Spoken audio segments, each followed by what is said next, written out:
Family and fellow soldiers, I'm the Professor, and this is the Moment of Truth. And now the Friday Crime Report. I had originally planned to make this week's crime report about that racist sheriff in Tennessee who got arrested for running his own slavery ring out of a house and who was personally profiting from it. But I'll be covering that another time because I really wanted to discuss this incident that I'm sure a lot of you have probably seen online, and it involves the exact same circumstance, only this time it involves black children. In October of last year, headlines were made by a white couple in Kanawha County, West Virginia, regarding their treatment of a handful of black children who they had quote-unquote adopted. It became public that this white couple had locked at least 2 of those black children in a shed and literally worked them as slaves. Police received a 911 call from neighbors in the area who realized what was going on. The neighbors told the police that the children were being forced to perform farm labor and were not even permitted inside of the house. Deputies went there and they found a 14-year-old black boy and a 16-year-old black girl locked in a 20 by 14-foot shed with no access to food or water, no functioning toilet, though there was a camera in there. So the 2 degenerates who imprisoned these children were enjoying the fact that they could observe these children's torment. There was no way for these kids to get out of that shed in the event of a medical emergency. At least one of the children had already developed sores from this kind of treatment. The children told the deputies that their captors forced them to sleep in a locked building on a concrete floor without any mattress or other padding. It was about that time, around 8:30, that a white man, Donald Ray Lance, and his partner, Jean Whitefeather, a white woman with a Native American name, arrived at the residence, and she admitted to her crimes. She said, yeah, they locked the children in a shed, but she claimed they liked it. This is the kind of shameless evil that we're dealing with here. She seemed to have no fear whatsoever that the authorities were going to punish her for what she had done, but then again, why would she? You see, this wasn't the first time that the sheriffs had been alerted to what was going on there.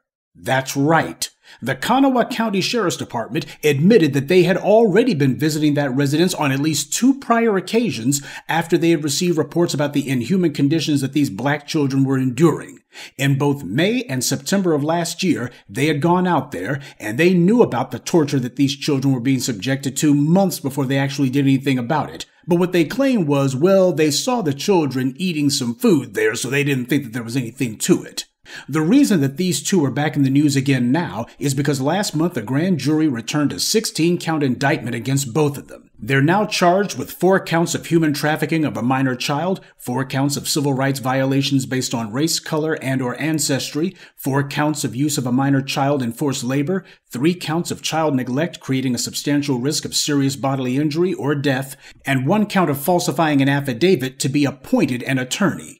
That last count, believe it or not, may sound minor, but it actually has some importance. You see, these animals were, predictably, given a bond by the judge, who apparently didn't think that their crimes were all that serious. They were given a bond of $200,000 each, this for the trafficking and torture of children. Now, these 2 were arrested in October of last year, and they posted bond in February, even though at the time they claimed in an affidavit that they didn't have any income or assets. And yet, they sold the house in West Virginia where they were torturing those children for $295,000. But get this, they also sold a second property they owned in Washington State, a massive 80-acre ranch that sold for $725,000. And as if that wasn't enough, Jean Whitefeather's brother posted $200,000 bonds for both of them as well. So, as usual, you can tell when a white supremacist is lying because they're breathing. About the only moral thing the authorities did in this case was when prosecutors suggested that the money these 2 got for selling their home should be confiscated and put into a trust for their victims. And if you're wondering why these 2 had a home in Washington State, it's because that's where they're originally from, not from West Virginia. These 2 white supremacists come from the West Coast, supposed to be so liberal, or at least that's what we're told, right? Prosecutors have been forced to admit that these 2 fled from Washington State when they found out that they were under investigation for abuse and neglect there. The children also have given statements that they were being abused and tortured in Washington State by these 2. So this is not the first time or the second time or even the third time, but it's at least the 4th time that these 2 have been reported to authorities for torturing these black children. They didn't just go from state to state doing this, they literally went from coast to coast. And nothing was done about it. And to think there's people who accuse black people of being racist when black people point out how black children who get adopted by these white supremacists are routinely treated like this. And the point about these two having an investigation against them in Washington state for torturing these children is also important because the deputies in West Virginia claimed that these two had had no prior criminal records. Now, all they would have had to do is simply do a background check and find out, no, these two may not have had records, but they were under investigation for this very thing. But that's the point. The information about the investigation in Washington was there. It was readily available, easily able to be found, and yet they didn't find it until this blew up in the headlines and they had no choice but to actually do an investigation. They didn't find it because they weren't looking. And they weren't looking because the perpetrators were the right color and the victims were the wrong color. And we see this over and over and over again, whether it be the police or these white supremacists who don't run around in uniforms. They break the law all the time. They're investigated all the time, but nothing is done about it. And then we have these people come along later and say, well, they don't have any prior criminal records. No, nobody ever bothers to actually go after them. Nobody bothers to arrest them, to charge them, or prosecute them. Even after their lying on the affidavit about their assets and properties was brought to light, their bond wasn't revoked. It should have been. Just the fact that these two were able to instantly liquidate their properties and have over $1 million on hand, and the fact that these two clearly like to run, this makes them a huge flight risk. But we all know why their bond wasn't revoked.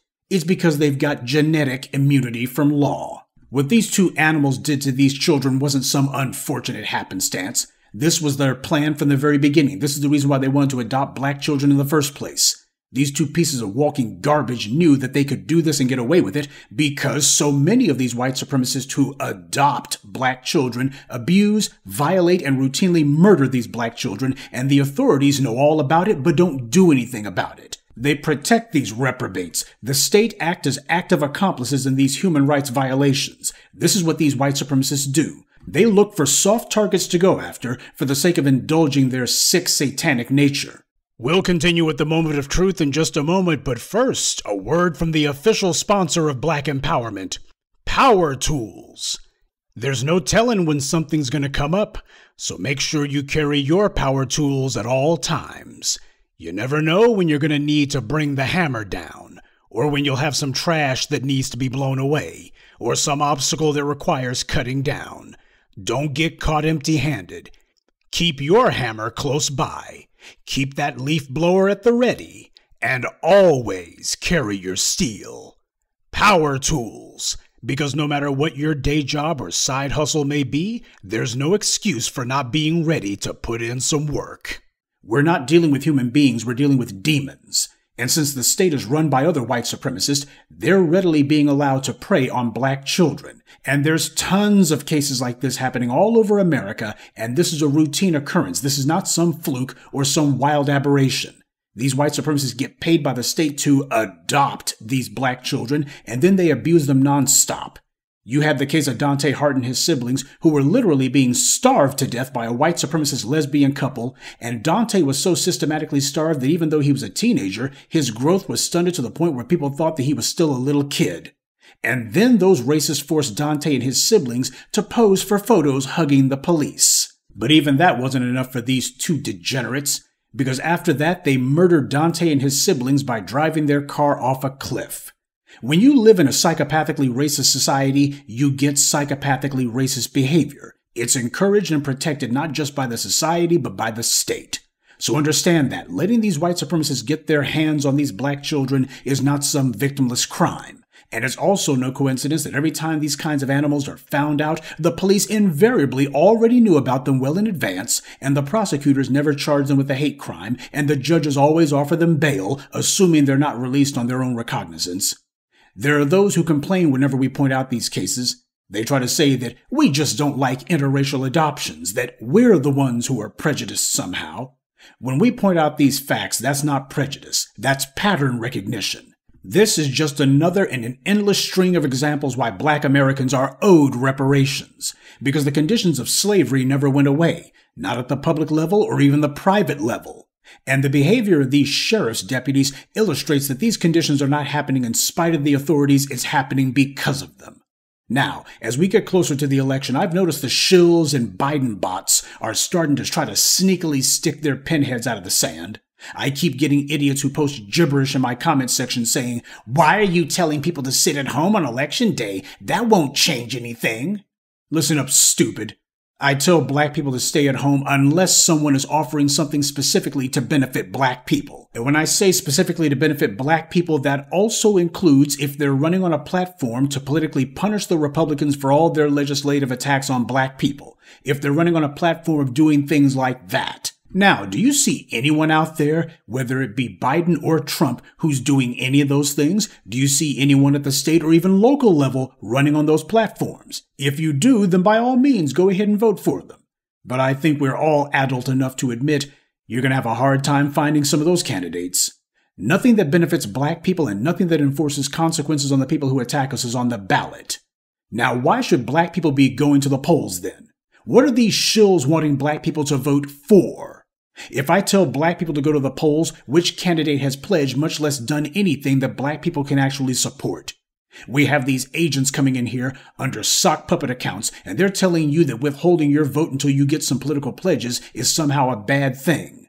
Meanwhile, you have LGBT voters who have done the same in the past, and today you have Arab Muslim voters in Michigan who are doing the same thing, and these agents don't have those same kind of talking points for them. They don't lecture them and finger wag at them, telling them, you need to go vote regardless. They only do that with black people. So for you Biden bots, I want to know what the hell has Biden done, either as president or vice president or senator, that would actually curtail these kind of attacks on black children.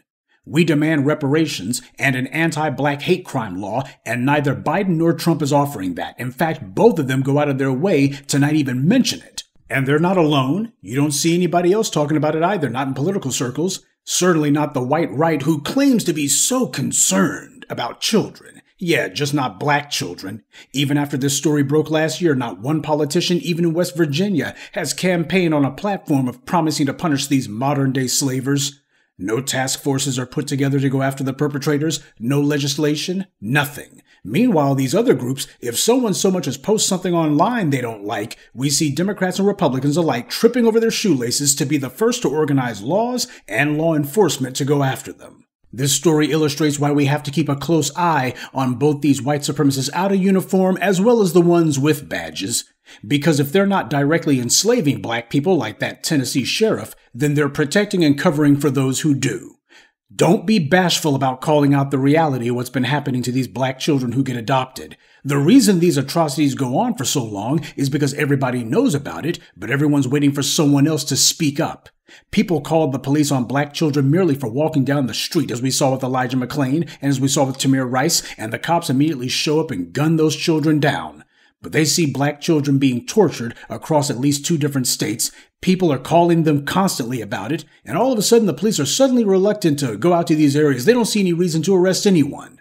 These are white supremacists getting on code, and it's no accident that these incidents are happening in these rural areas. You practically never hear about any of these white supremacists trying these stunts in the cities because they know that there are black people there who would pull up and get those kids out of there. Look at every situation where there's been a pull-up that's taken place. It's happened in these cities. That's why these white supremacists love so-called small-town America. It's why they love moving out to the middle of the sticks. See, these are small-town American values. This is why both the white right and the Democrats love to cater and pander to them and wax poetic about these places. This is the America that both the Republicans and the Democrats are fighting for.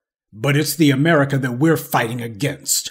Armed white supremacists who've enslaved black people are not a legitimate government, and when they cover for these white supremacists out in the sticks doing this stuff, they are nothing more than a racist regime. And for the sake of justice, or for the sake of innocent children, they must be stopped, no matter who doesn't like it. If you consider yourself to be a decent person, then you understand that it's the white supremacists who are the ones who belong in a cage, and that nobody should be aiming to get them out. And that's this week's Friday Crime Report. Keep your eyes open and stay on alert, because there's a lot worse criminals out there than the ones the white corporate media chooses to show you. Good day, and be one. I'd like to take a moment to mention some of our contributors: Kenneth House, LB, Sakina Collins, Bobby Ross, and Neil Safir. Salute to them and thank you to everyone for listening, liking, and sharing this message. Black empowerment only exists because of you.